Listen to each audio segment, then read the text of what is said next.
اعوذ باللہ من الشیطان الرجیم بسم اللہ الرحمن الرحیم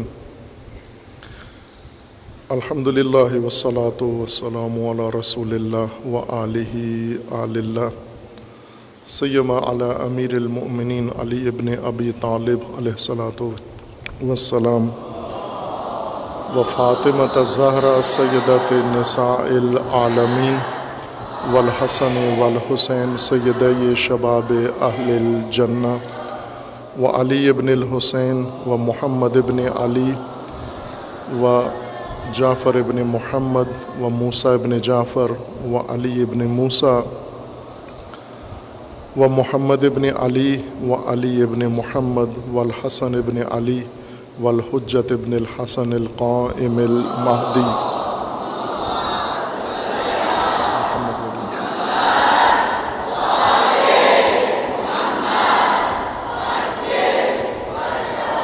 حجج اللہ علی عبادہ و امناؤہ فی بلادہ واللعن علی اعدائہم اجمعین من الآن الی قیام یوم الدین عباد اللہ اوصیکم و نفسی بتقوی اللہ اتقوا اللہ فإن خیر الزاد التقوی بندگان خدا، آپ سب کو اور اپنے نفس کو تقوی الہی کی وصیت کرتا ہوں، تقوی الہی کی نصیحت کرتا ہوں اور تقوی الہی کی دعوت دیتا ہوں و تاکید کرتا ہوں کہ اپنی زندگی تقوی کے مطابق قائم کریں، تقوی کے مطابق بسر کریں، تقوی کے زیر سایہ زندگی گزاریں۔ تقوی حیات انسانی کی بقا کے لیے ہے، ارتقاء کے لیے ہے اور اس کی نجات کے لیے ہے، اس کے تحفظ کے لیے ہے۔ بغیر تقوی کے انسان محفوظ نہیں ہے، جس طرح ابھی بے تقوی زندگیاں ہر جانب سے آفت کا شکار ہیں، اندرون سے انسان کے نفس کی جانب سے آفات کا شکار ہیں، بیرون سے آفات کا شکار ہیں۔ ہر شعبہ حیات زندگی کا مختل ہے، اپنے طبیعی اور فطری اس منہج پر نہیں ہے، ہٹا ہوا ہے تقوی نہ ہونے کی بنیاد پر۔ اور تقوی کی کمی کو جن چیزوں سے پورا کیا جاتا ہے ان کی وجہ سے اور زیادہ حیات انسانی میں خلل پیدا ہوتا ہے۔ تقوی کے قیام کے لیے، تقوی کے ترویج کے لیے، تقوی کی تعلیم کے لیے اللہ تعالیٰ نے اہتمام فرمایا ہے، اور ان میں سے ایک نماز جمعہ ہے، جو خصوصیت کے ساتھ تقوی کی تعلیم اور تقوی کے تذکر اور تقوی کے قیام کے لیے مقرر ہے۔ لیکن عرض کیا کہ چونکہ یہ خود یہ عمل نماز جمعہ و عبادت گاہیں و دیگر امور بے تقویت کا شکار ہیں، یعنی بے تقوی معاشرے میں، بے تقوی لوگوں میں، بے تقوی امت میں یہ مظاہر تقوی، منابع تقوی بھی مشکلات کا شکار ہیں، جس میں سے ایک نمونہ نماز جمعہ ہے۔ نماز جمعہ تاکیدی واجب ہے کہ انشاءاللہ عرض کروں گا، میں وضاحت کروں گا نماز جمعہ کے متعلق کس درجہ کی عبادت ہے، لیکن وہ کس آفت کا شکار ہوئی ہے۔ ایک تو شناخت دین میں ہی نماز جمعہ کی اہمیت ختم کر دی گئی ہے، خصوصاً زمانہ غیبت کبریٰ میں تشیع کے ہاں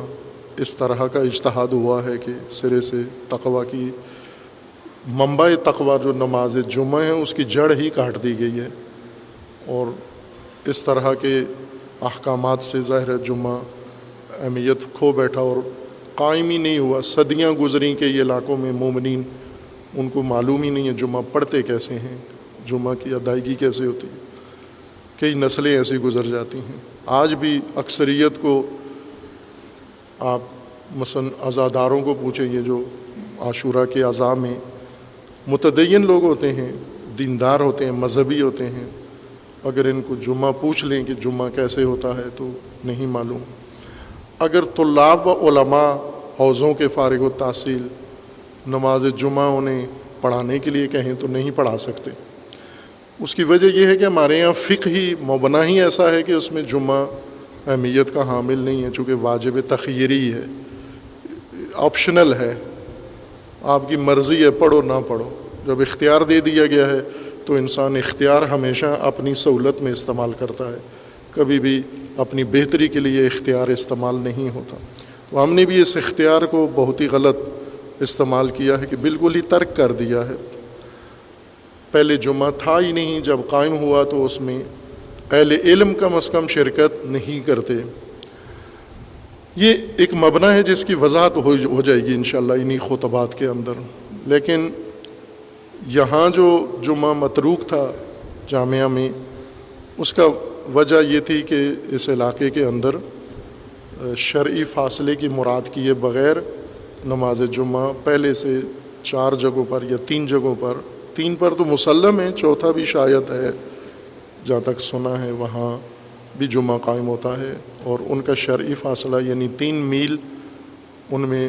پورے نہیں ہوتے۔ 2 نماز جمعہ 2 مدرسوں میں ہوتی ہے، دینی مدرسے ہیں، علماء کرام ہیں وہاں پر، طلاب ہیں، اور ان کے شرعی فاصلہ پورا نہیں ہے، اور دونوں عرصے سے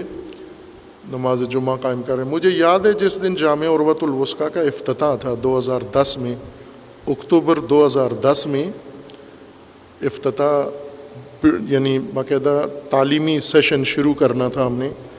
اور پہلے فیز کا افتتاح تھا۔ اسی دن یہاں پر جامعہ کے اندر ہی افتتاحی تقریب میں ہی ایک مدرسے نے آ کر اپنے بینر لگائے تھے کہ جمعہ آج سے ہم شروع کر رہے ہیں، یعنی اس دن انہوں نے جمعہ شروع کیا۔ دوسرے مدرسے میں پہلے سے قائم ہو رہا تھا، اور دونوں کے پاس مومنین بھی گئے ہیں۔ ہم نے بھی کوشش کی ہے اپنی حد تک بات کرنے کی کہ اس طرح سے موقع بنایا جائے کہ علاقے کے مومنین اس جمعہ میں شرکت کر سکیں، لیکن دونوں طرف جو مدارس ہیں ان کا اصرار ہے، ضد ہے کہ ان کے ہاں ہی جمعہ ہوگا۔ ایک مدرسہ ایسا ہے کہ جس میں مسجد نہیں ہے، ایک ہال ہے اس کے اندر جمعہ پڑھتے ہیں۔ دوسرا مدرسہ ہے اس میں مسجد تو ہے، نمازی نہیں ہے، 7-8 نمازی ہوتے ہیں جمعہ قائم کرتے ہیں وہاں پر۔ اب میں باقی نہیں ذکر کرتا کہ شرائط باقی ہیں یا نہیں ہیں، وہ خود مومنین کا کام ہے احراز کرنا کہ آیا واجد و شرائط ہیں، لیکن شرعی فاصلہ پورا نہیں ہے۔ جامعہ میں الحمدللہ اللہ تعالیٰ کے لطف و کرم سے اس وقت یہ کہا جا سکتا ہے کہ پاکستان میں شیعہ مکتب فقہ کے مطابق جو پیروان اہل بیت ہیں ان کے پیروکاروں میں نماز جماعت، روزانہ کی یومیہ نماز جماعت جتنی تعداد میں جامعہ میں ہوتی ہے اتنی شاید پورے پاکستان میں نہیں ہوتی ہوگی، ممکن ہے ہو، میں چونکہ تحقیق نہیں کی ہوئی، لیکن جو عمومی صورتحال ہے اس کے پیش نظر یہ گمان ہے کہ جتنی تعداد یہاں روزانہ نماز میں ہوتی ہے تقریباً 1000-2000 کے لگ بھگ، 1000 سے 1500 تک، 2000 تک ایک ایوریج رہتی ہے، اوپر نیچے ہوتی رہتی ہے، جس بعض ایام میں زیادہ بھی ہو جاتے ہیں۔ تو سب سے بڑی جمعیت یہاں ہے، اور یہ جمعیت نماز جمعہ سے اس وجہ سے محروم تھی کہ علاقے میں جو نماز جمعہ ہوتا ہے اس میں یہ شرط نہیں ہے شرعی فاصلے والی، اور دوسرا یہ کہ یہ اتنی جمعیت 1000-1500 اگر جائیں کسی دوسری جگہ، برفرض اگر شرائط جمعہ ہوں وہاں، تو باقی مسائل اس میں ہیں۔ اتنی جمعیت کا وہاں جانا کہ خود وہاں مقامی اس مرکز کے جو شرکاء ہیں 5-7 ہیں، تو 7 آدمی جمعہ قائم کریں، 1500 دوسری جگہ سے اٹھ کر وہاں شرکت کریں، تو یہ بھی کوئی معقول کام نظر نہیں آتا ملکی حالات کے پیش نظر جو سیکیورٹی اور امنیت کے حوالے سے یہاں موجود ہیں۔ یہاں بھی ہم نے شروع نہیں کیا ہوا تھا اسی وجہ سے کہ جب 2-3 جگہ پہلے ہی ضد کی بنیاد پر یہ کام ہو رہا ہے تو ایک نیا نماز جمعہ شروع کرنا شاید مصلحت نہ ہو، لیکن ساتھ ہی اس مصلحت کی وجہ سے جو عموماً ہم مصلحت کی وجہ سے دین چھوڑ دیتے ہیں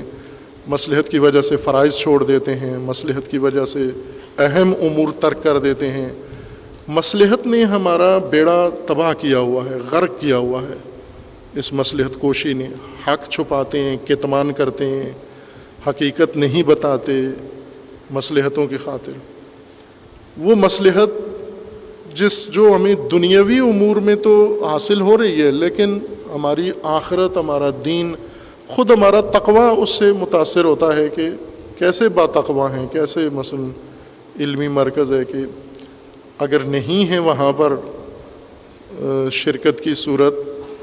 بعض وجوہات کی بنا پر جن کی طرف اشارہ کیا ہے، تو کوئی چارہ جوئی تو دین کے اندر ہوتی ہے، اور وہ ہے موجود، جیسا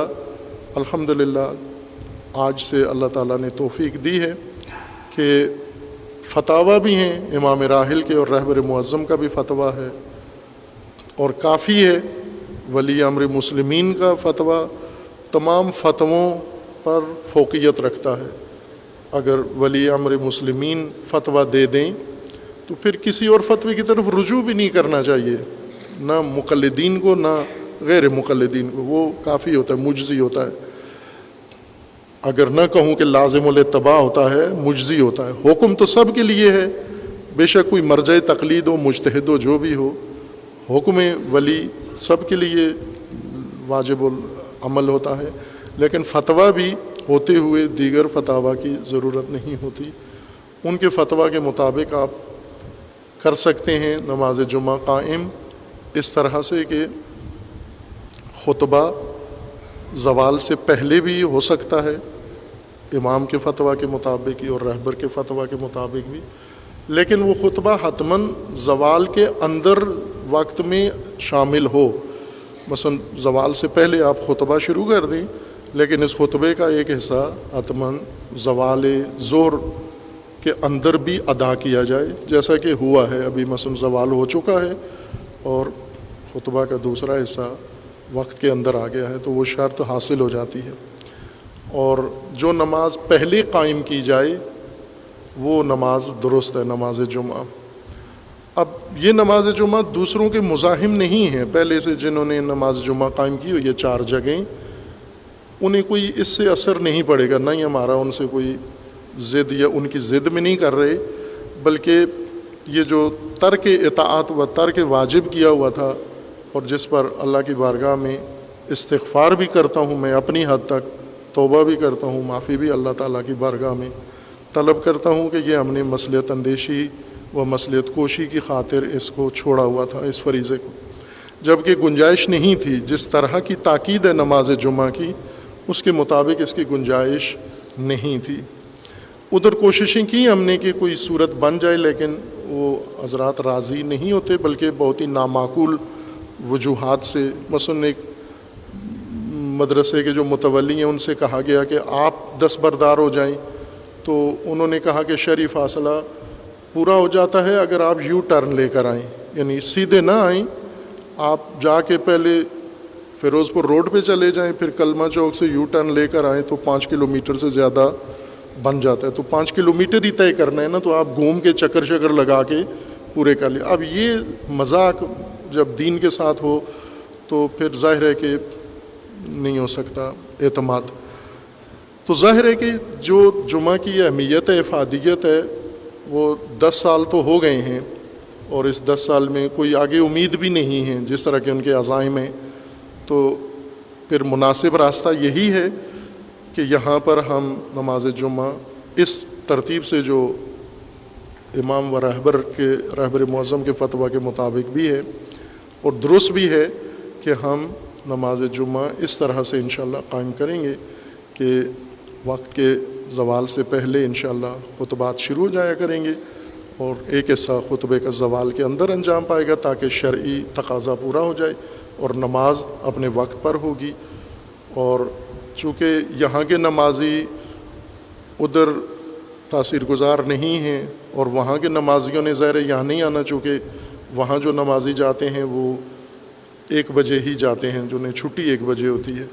تو یہاں انہوں نے نہیں آنا، ادھر والوں نے ادھر نہیں جانا، لہٰذا اس کا انہیں کوئی نقصان نہیں ہوگا۔ اور میں مجدداً